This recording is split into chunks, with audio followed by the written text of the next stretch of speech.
Alright guys, it's Logan back with wastelandMTG, and today we're going to be looking at my Edgar Markov deck. We're about 2-3 weeks behind.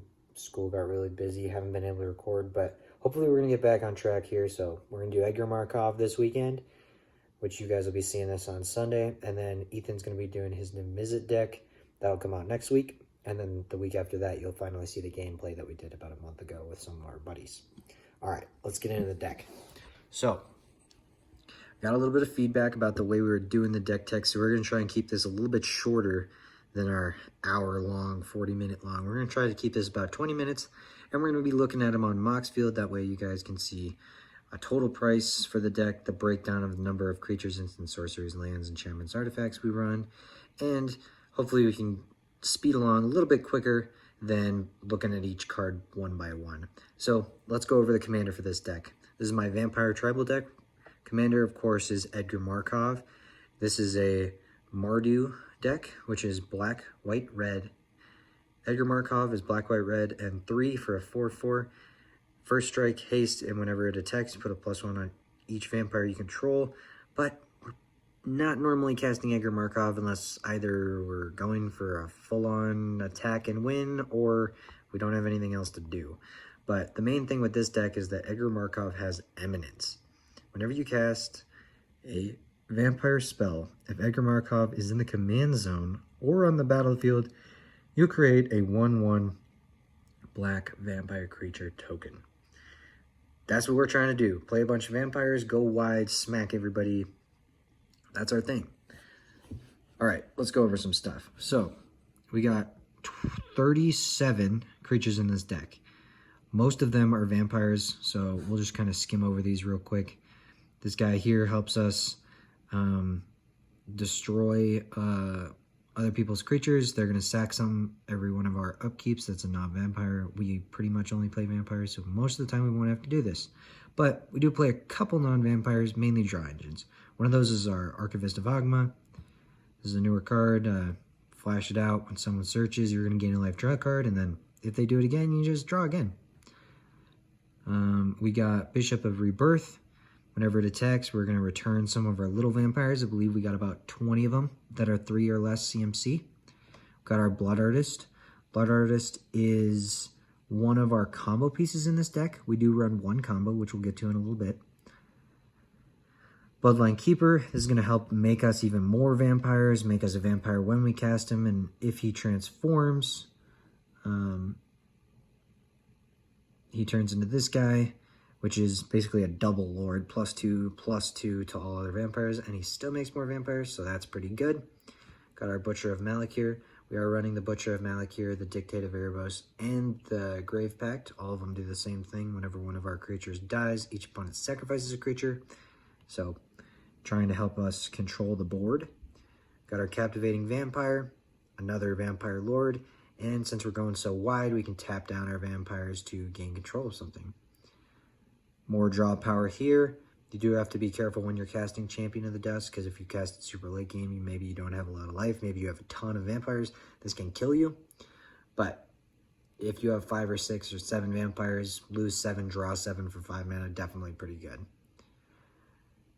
This guy here, whenever it or another creature dies, put a +1 counter on each vampire. Again, really good. We're trying to kill a lot of stuff. Some of our stuff is sacrificing itself too. Creeping Bloodsucker. This is another new vampire, also really good. It's gonna group drain, deal 1 damage to everybody, and we gain that much life every upkeep. We play quite a few of those effects. This is another vampire that we can also use as a draw engine. Whenever one of our vampires die, we can pay some life, draw some cards. It has lifelink, so it can help us get some of that back. This is the newest addition to the deck that we just added. I traded for one of these at my pre-release. Drana and Limvala. It's 4 mana vampire. 3/4, has flying and vigilance. Activated abilities of creatures your opponents control can't be activated, and she gets all of the abilities of creatures your opponents control, so you can do all of their stuff and they can't do their stuff. This is a pretty cool new addition we got. Drana's Demonstrary is another one of those drain effects. Drana, the Last Blood Chief, helps us get more cards from our graveyard back. Our opponents get to choose what, but we want everything, so who cares what they choose. Dust Legion Zealot replaces itself, so this is 2 bodies for 2 mana, and you draw a card. It's pretty good. Elena the Dusk Rose. If our vampires are dying, she gets pretty big. She's got lifelink, which we like because there's quite a few lose life effects in this deck. Draws cards. That's just what black does. And so that lifelink can help, and she's kind of board wipe protection a little bit because if she gets really big and then somebody board wipes, we get a bunch of 1/1s, so that's good. Playing white, gotta have your Esper Sentinel. Forerunner of the Legion is going to search, help us get specific vampires when we need them. This guy here is just 2 mana vampire, which we like. Or if we pay 3, it's another one of those edict effects where everybody sacrifices 1. Henrika Demnathi is pretty good. We get to draw a card and lose a life, which we really like. We get the edict effect, which we really like. Again, sometimes if we have that Grave Pact or Dictate of Erebos, it can almost be a double, because this will make us sacrifice a creature and everybody else sacrifice a creature. And then when we sacrifice our creature, they'll have to sack another one. So it can be pretty good board control as well. And when it flips, another lifelinker, which we like, Death Touch, which we like, Flying, which we like. And we can pay 3 mana and give all of our stuff that. So this is pretty good. Sometimes that can act as a finisher, giving everything flying if we're really wide to knock somebody out. This one's great. We love our 1 mana creatures because this is 2 bodies turn 1. You play this because of Edgar Markov's Eminence, you're going to get your 1/1 as well. And it has a decent ability of being able to sacrifice a creature and put a +1 on each of our vampires. Sacrifice a 1/1. If we have 5 other creatures, that's sacrificing 1 power to gain 5. That's pretty good. And it's a sacrifice effect, which we like because we are running those Grave Pacts and Dictates of Erebos. This one's really awesome. I really like this. I think this is the Game Store promo version. So I went for this one. But you can get a base copy of this card for pretty cheap too. But this one is another 2 mana vampire, which we really like. And whenever it or another vampire you control is put into a graveyard from the battlefield, you may pay a black. If you do, target player loses 2 life and you gain 2. So it's a drain ×2 kind of. And it only costs you 1 mana every time something goes. So that's pretty good. Got another Vampire Lord, so that's sweet. This one can also be a type of win con against quite a few people if everybody's kind of whittled down already. When it enters the battlefield, it drains equal to the number of vampires you control. I've had this thing drain everyone for like 15 and you gain like 45. This is almost like an Exsanguinate in this deck, except X is equal to the number of vampires you control, and it's a body. It's pretty good. This guy here is really good. Helps us make tons of those 1/1s. And these ones have lifelink, which is really good. This guy acts as your board pumper. So it's a shapeshifter, so it's going to get you that 1/1 vampire when you cast it as well. And you can pay X and make all your 1/1s into 5/5s or 6/6s. This is really good. This guy is another one of our combo pieces. We'll see the last one in a little bit. But he enters the battlefield tapped whenever you cast Oathsworn Vampire from your graveyard. You may cast him from your graveyard if you gain life this turn.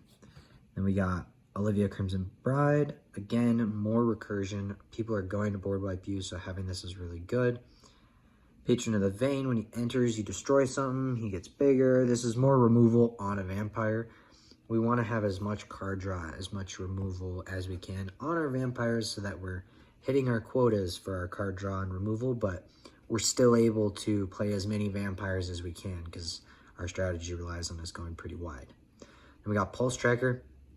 Drains well, it doesn't drain. It hits everybody for 1 when it attacks, which is good. It's each opponent, and it's only a 1 mana 1/1. So it's easy to get down early and quick.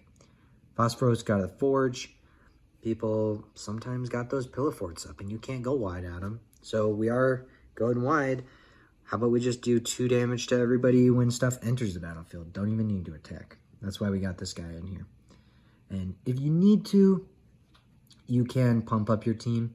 But another good thing about this is we run almost no red cards. So most of the time, he's not a creature.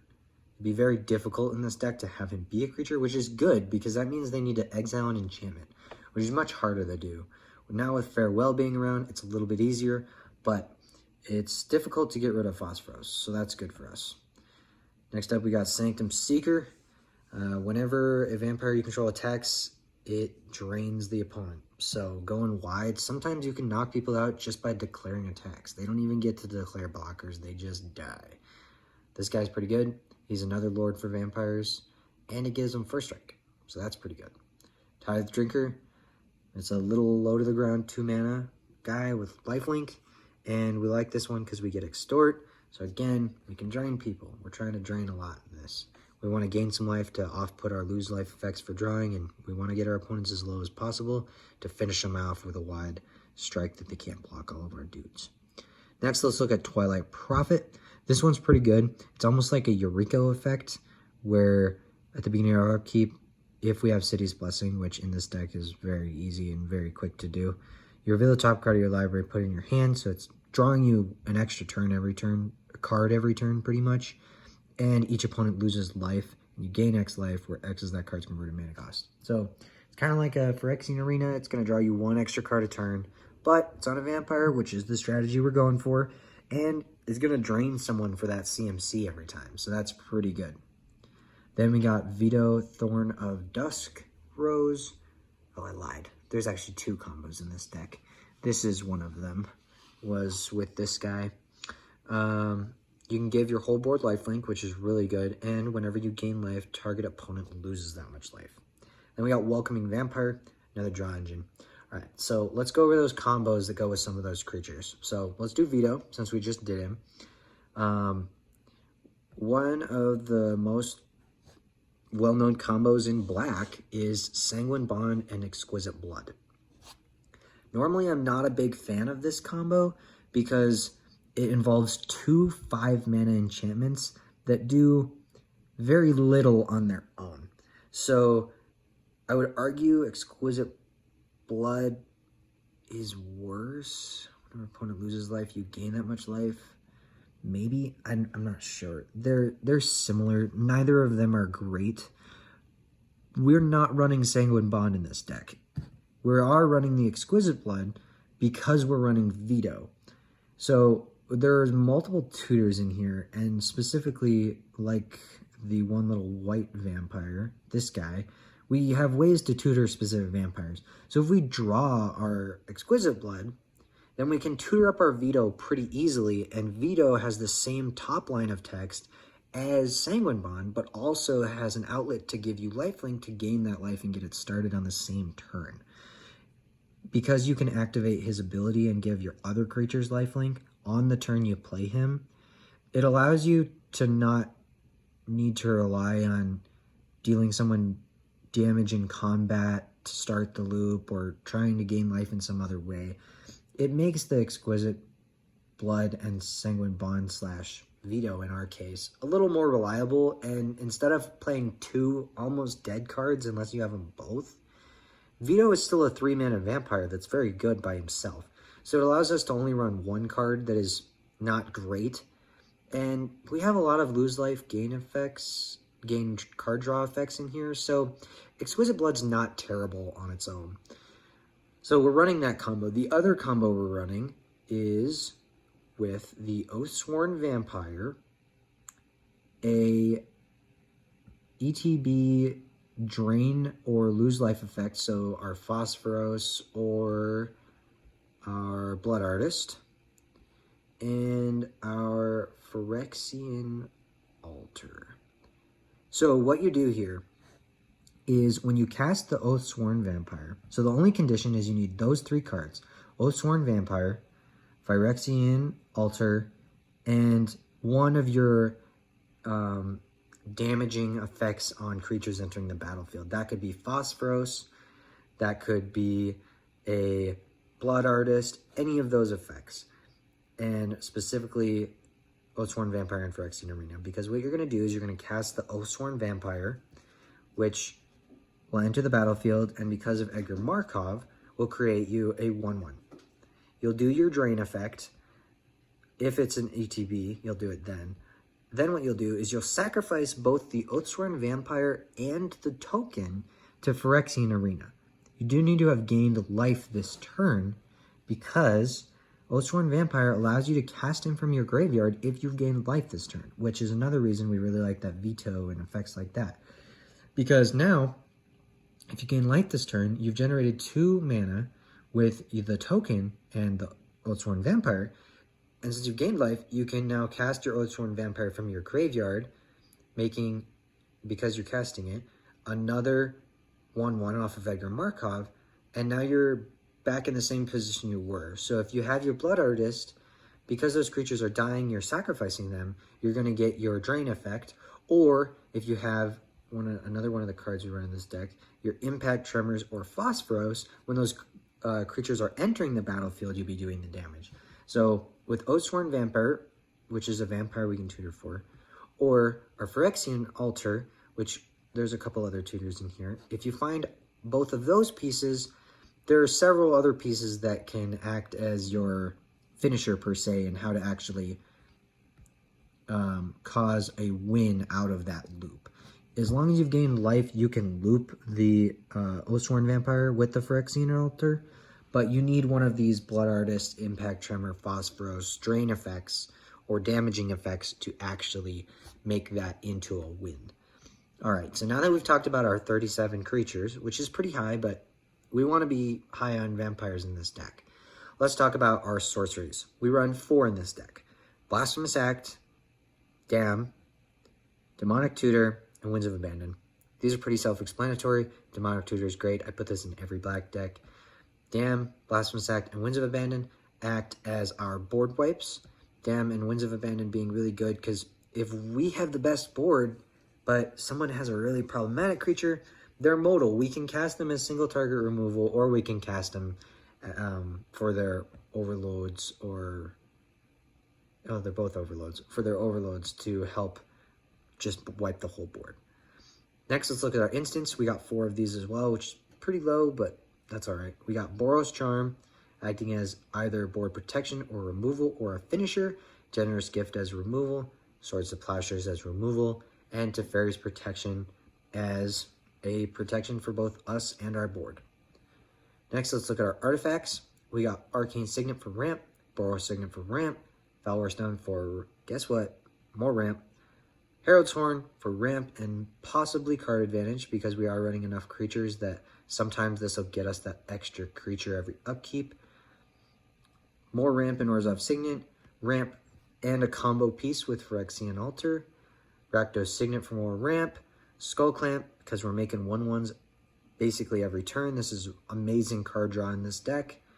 Soul Ring, more ramp, and Vanquisher's Banner as both a lord for our creatures and more card draw.